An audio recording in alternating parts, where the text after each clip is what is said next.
Alright, so first assignment is to create a bunch of shapes and giving it different colors. So there's one thing that I forgot to tell you guys is the how to select custom color by using the color web code, which is right here. So this is F6F, means that it's pure white. I think red is AF4 zeros, no, FF4 zeros, and black is 000, and etc. So first thing first, we're gonna start creating a bunch of shapes. So first thing is look like it is a it is a square. So I'm gonna go to color here, and color is FF100000. Hit enter, and now we got the red. And it looks, so I'm gonna just create a square, but it is a square, so I'm gonna just hold down the shift to make a nice looking square like this. And now that is done. So next one, it looks like a diamond shape, but it looks like it's a rotated square. So I'm gonna copy this guy. So Command C and Command V, or you can always do hold down the Alt or Option key if you're using a Mac, and you notice the cursor changes. Yeah. Hold down the Alt key and then duplicate. Now we're gonna select it with the selection tool, and then come down here. You see I'm gonna rotate it, but I'm gonna hold down the Shift key to just rotate 45 degree. And right now it's kind of bigger, so I'm gonna make sure that I'm gonna make it the same height as this rectangle right here. I mean square right here. So things that you can do is make sure that you're a smart guy and snap to point is on, and yeah, make sure that these two, smart guide and snap to point, is on. So I'm gonna lower it down, and the smart guy is gonna tell you the edge of this right here, and then the edge of point of this right here. So that looks like it. And now I'm gonna grab this anchor point with the selection tool and do that, but I'm gonna hold down the shift. I'm gonna hold down the shift so that I don't lose that original aspect ratio. So, alright, and it looks like the color code for this is A84E4E. So I'm gonna just type that in, A84E4E, and then now it has that nice burgundy looking shape. Alright, next is the ellipse. It looks like just a cucumber looking ellipse, but in red. So that's good. So I'm just gonna line it up nicely. But same thing here, I wanna make it same height. Might be a little difficult. Yeah. I'm just gonna eyeball it. Or what you can do is you can select this guy, and then you see this shape, or to go to transform, you can copy the height right here. So 204. So click this guy and then go to transform, and then I'm gonna put in the 204 here. It looks like it's already 204, so for the sake of the demo, I'm just gonna make it a little larger like this. And let's just pretend that we wanted to change this to 204 pixels. So I'm gonna put in 204 and hit enter, but oh, what's going on? Height 204, and then we can adjust the height. But notice that it only adjusted the height but not the width, and it lost its original aspect ratio.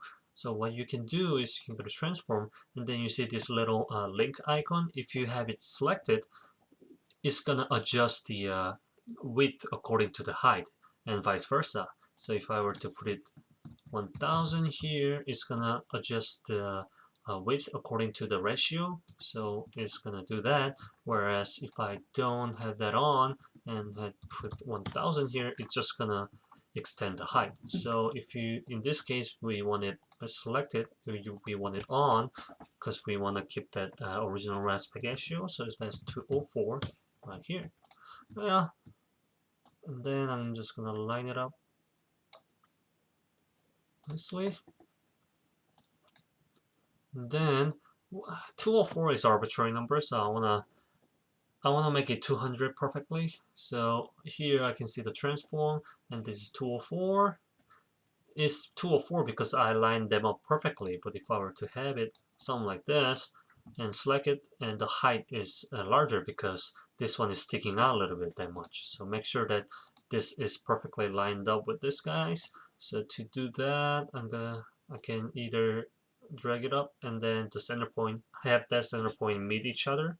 So there we go. Or you can select this guy and go to transform, get the Y value, which is 93. Go to here, transform, and then give it a 93 Y value here. And now it's perfectly lined up. So make sure that your link is on. Then I'm gonna do the 200, and now it's nice and pretty. Okay. Alright, so next one is to create a circle, and I'm pretty sure that you can all do that. If not, just go back to the demo. But it looks like it's the size of this, the circle is same as the square right here. So I'm gonna click once, and then I'm gonna manually type in 200 by 200. So we got this nice looking 200 by 200 circle, 200 pixel by 200 pixel.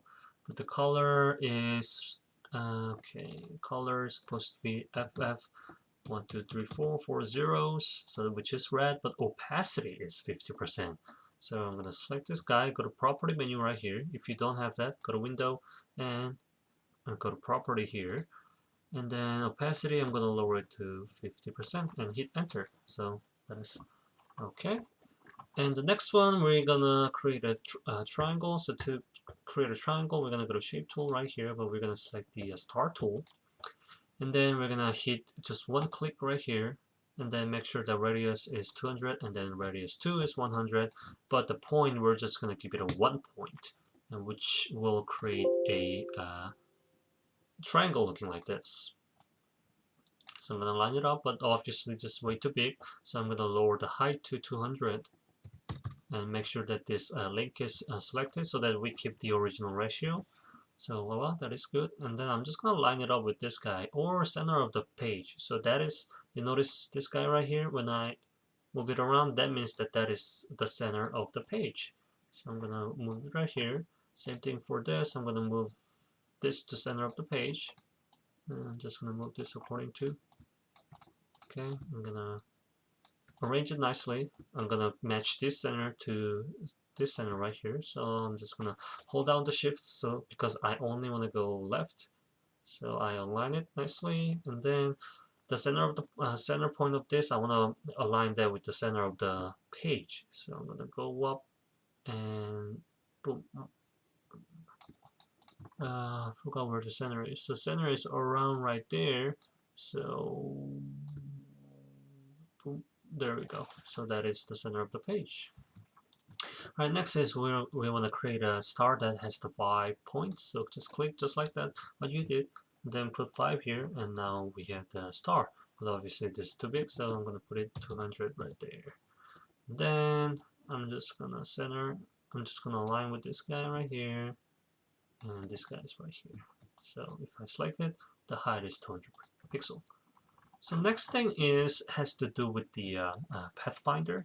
So to create this that shape, first I'm gonna copy this, and then I'm gonna duplicate this. So I'm gonna hold down the shift, but I only want to bring it down vertically. So I'm gonna hold down shift as well, and then what's going on? Oh, I have to hold down the shift and then click and then hold down the shift. It's complicated. And then just drag it down like this. You notice that the two arrow that pops up, that means that it is spaced equally using the circle as a reference. So I like that. I like everything neat and nice like that. So I'm gonna drop it right there, and then now it looks like we need to cut this square this much, so we're going to use this circle right here, and I'm going to hold down the Alt key or Option key if you're using the Mac, and bring it right there. So now we have to cut it, but how do we do that? We're going to use the Pathfinder. So we're going to select these two, and then we're going to try to use the minus function, which is right here. It's minus front, but notice that it's not going to work because, oh, it worked. Oh, never mind. That is because the opacity is. Okay, so if I were to do that, it only is working because this circle is on top of this red one. But if I were to go back and then try to do the minus front, it's gonna cut this circle instead of the square because this the square is in front of the circle. So I'm gonna bring the circle to the front, which the hotkey is Command or Control, and then this. Or I can just always go to Arrange and then go to Bring to Front. And then select these two with the selection tool by dragging like that. Also, you can always select this guy and then hold down Shift to select multiple things. Then hold on the minus front key right here. Alright. Alright, next object is going to be, looks like just combine these two. So I'm gonna select this guy, hold down the Shift to select this guy, and then hold down the Alt key, click Shift to duplicate both of them. And then it looks like this point has to meet with the center point right here. So I'm just gonna hold down the Shift so that I only want to go up. Hold down the Shift. Never mind. I have to click first and hold down the Shift. And boom, there we go. You see that pink letter says intersect. That means that the tip of the triangle has intersected with the center of that diamond shape. So now that is it.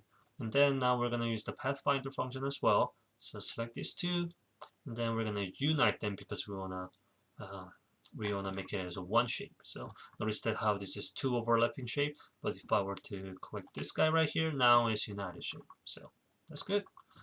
And then this guy, it looks like it's just the same procedure as the using the minus front. So I'm just gonna select these two, Alt Shift to bring it down, and about right there.